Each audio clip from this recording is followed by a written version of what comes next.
Welcome to The Explainer. Today we're tackling a big question. Why do some ads grab your attention while others just completely flop? We're gonna dig into the hidden forces that make you look. So let's just start with this. You and your parents, you see the exact same ad, but do you really see the same thing? I mean, think about it. An ad for a new drink comes on TV, you see it, your dad sees it. You'd think it's the same experience, right? Well, not exactly. And the why behind that difference? That's what we're getting into today. And this brings us right to our core idea here. One single ad can trigger a whole spectrum of reactions. And the reason is, well, it's us. Who we are, our age, our gender, heck, even what we do for a living, it all dramatically changes our perception. I mean, let's be real, we are just bombarded with ads all day, every single day. It's a constant flood. But here's the thing. Our brains can't possibly process all of it. So we have this built-in filter. And the ads that actually manage to break through, the ones that stick, they're the ones that tap into something fundamental about us. So what are those fundamentals? Well, to get some real answers, we're going to dive into a really fascinating piece of research, a kind of great ad experiment that put this very question under the microscope.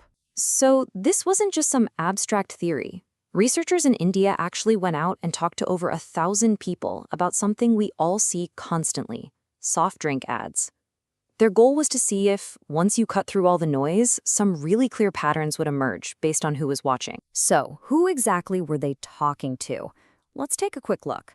As you can see, the group was pretty young. A whopping 68% were under 25, and about 3/4 of them were unmarried. The group also skewed slightly more female.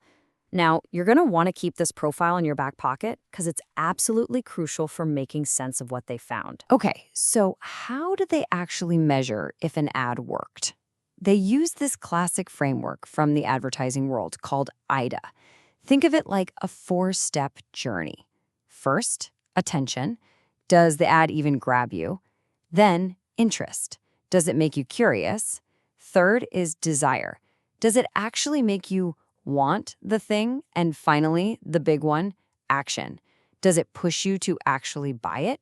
It's a really simple but powerful way to break it all down. All right, now for the good stuff. Let's get into the results. First up, we're looking at how gender and age affected how people reacted to these ads. And right off the bat, they found a pretty clear divide. On average, the men in the study showed significantly higher levels of initial attention and interest. The ad just seemed to grab them faster. But for women, the research suggests it's a bit more complex. They tend to process information in more detail, you know? They're more sensitive to the other factors going on, not just the flashy opening hook. Now, when it comes to age, this quote from the study just nails it. It says that customers in their old age become more conservative, while young customers want to experience more new things and enjoy watching advertisements. So basically, the older we get, the more set in our ways we become. Younger folks, they're more open to new things, and they seem to actually enjoy the whole process of watching an ad. And this difference wasn't just about who likes the ad more. This is the crucial part. The verdict was that the under 25 group was the one most likely to be influenced enough to actually go out and buy the product. For them, that interest was way more likely to turn into real-world action. Okay, so age is a big factor, for sure. But it's not the only thing. What about a major life stage change, like getting married? Turns out, that can completely flip the script on how you react to the very same ad. And this, right here, was one of the most striking findings in the whole study. Marital status, it didn't just tweak one or two things. It seemed to change everything.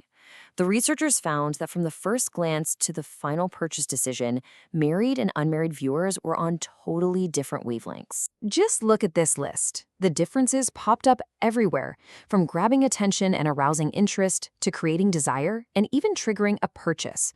So, why? Well, the study suggests that after marriage, responsibilities shift. People start looking for ads with meaningful and concrete messages, not just ones that promise joy and thrill. All right, we've looked at age, gender, and marital status. So what's left? Your job. Let's find out why your profession matters so much. Now, this is really fascinating. Check out this chart. When it came to how much interest the ad sparked, there was a really clear gap. Business professionals ranked significantly higher than students.